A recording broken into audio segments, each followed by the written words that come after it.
একটা ধান পচে গেলে সেগুলো সরিয়ে দিতে হয়, তা নাহলে সব ধানটা পচে যায়। হুমায়ুন কবিরকে আমরা সাসপেন্ড করছি দল থেকে। দলের সাথে তার কোনো সম্পর্ক থাকবে না, দলের সাথে তার কোনো সম্পর্ক থাকবে না। তিনি বাবরি মসজিদ করবেন, ওনার ব্যক্তিগত ব্যাপার, সে ব্যাপারে দলীয় কোনো স্ট্যান্ড নাই। গোটা পশ্চিম বাংলায় মুখ্যমন্ত্রীকে এক্স মুখ্যমন্ত্রী করার জন্য আমি 135টা আসনে লড়াই করব।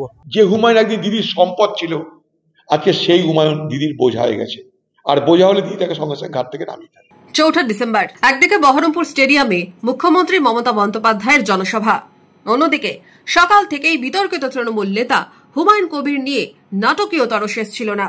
একেবারেই নাটকীয় মুহূর্তের সাক্ষী থাকলো মুর্শিদাবাদের রাজনীতির মাটি। মুখ্যমন্ত্রীর সভায় এসে শুনলেন তৃণমূল থেকে সাসপেন্ড। তৃণমূলের বিতর্কিত নেতা ভরতপুরের বিধায়ক হুমায়ুন কবির নিয়ে কড়া অবস্থান জানালো তৃণমূল কংগ্রেস। মুখ্যমন্ত্রী জনসভার আগে তৃণমূল থেকে হুমায়ুনকে সাসপেন্ড ঘোষণা করলেন কলকাতার মেয়র, রাজ্যের পুর ও নগরোন্নয়ন মন্ত্রী ফিরহাদ হাকিম।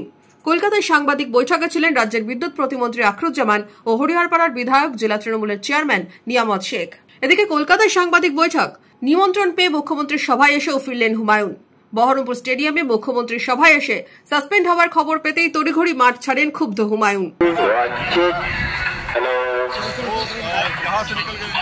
মুখ্যমন্ত্রী মমতা বন্দ্যোপাধ্যায় ওদের সভা মঞ্চ থেকেই নাম না করে নিশানা করেন হুমায়ুনকে, দিলেন কড়া হুঁশিয়ারি।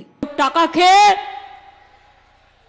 ইলেকশনের আগে বিজেপির তাবেদারি করে, তারা হচ্ছে দেশের শত্রু, তারা আপনার শত্রু। নির্বাচনের 2 মাস আগে থেকেই সব রাজনীতি করে, এটা বিজেপির পাল্লায় পড়ে। হুমায়ুন আছেন, হুমায়ুনেই। ক্ষুব্ধ হুমায়ুন কবির এরপরেই ছোড়েন মুখ্যমন্ত্রীকে প্রাক্তন করার চ্যালেঞ্জ। আগামী দিনে রেজিনগর বিধানসভায় আমি লড়াই করব, ভরতপুরেও লড়াই করব, 2টো বিধানসভায় আমি লড়ব। আর আমার যে নতুন পার্টি, গোটা পশ্চিম বাংলায় মুখ্যমন্ত্রীকে এক্স মুখ্যমন্ত্রী করার জন্য আমি 135টা আসনে লড়াই করব।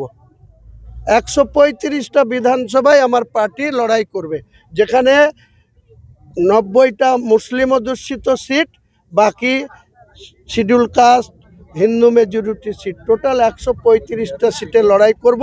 কটা জিতবো কটা হারবো পরে হিসাব হবে, কাউন্টিংয়ের দিনে হবে, তবে মুখ্যমন্ত্রীকে প্রাক্তন মুখ্যমন্ত্রী করে দেব। মুর্শিদাবাদের বিতর্কিত নেতা হুমায়ুন কবিরের রাজনৈতিক ক্যারিয়ারও বর্ণময়। একাধিকবার রাজনৈতিক রং বদলেছেন, ফের তৃণমূলের সঙ্গে সম্পর্ক ছেদ, নতুন দল গড়ে মুখ্যমন্ত্রী মমতা বন্দ্যোপাধ্যায়কে প্রাক্তন করার চ্যালেঞ্জ ছুড়েছেন।